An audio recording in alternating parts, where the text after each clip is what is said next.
Hello boys and girls, ladies and gentlemen's, నేను మీ నందుని. ఇప్పుడు మీరు చూస్తున్న చర్చ్ అయితే ఏదైతే ఉందో ఇది 1500 టైంలో అనమాట. ఇది ఒక చర్చ్ అనేది యునెస్కో వాళ్ళ దాంట్లోకి వచ్చింది.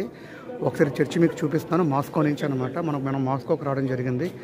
ఈ గోడ మీద ఉన్న పెయింటింగ్స్ అన్నీ కూడా హ్యాండ్మేడ్ పెయింటింగ్సే. ఎప్పుడు 1500 టైంలో వాళ్ళు రాసిందనమాట. అంటే మన శ్రీకృష్ణదేవరాయలు పరిపాలించిన టైంలో ఈ మాస్కో రష్యాలో అనమాట ఈ చర్చు. ఈ గోడల మీద వాళ్ళ పెయింటింగ్స్ కానీ, వాళ్ళ యొక్క సిద్ధాంతాలు, వాళ్ళ యొక్క పూర్వీకులు ప్రతిదీ ఇక్కడ మొత్తం రాయబడి ఉంది, చెక్కబడి ఉంది.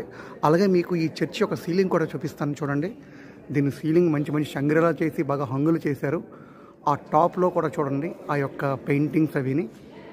ఇది మీరు చూస్తుంది 600 ఏళ్ళ నాటి చర్చ్ అనమాట. మాస్కో నుంచి ఈ చర్చ్ యునెస్కో వాళ్ళ యొక్క గుర్తింపు కూడా పొందింది. మీకు తెలుసు కదా యునెస్కో దేంట్లో గుర్తింపు పొందుతుందో.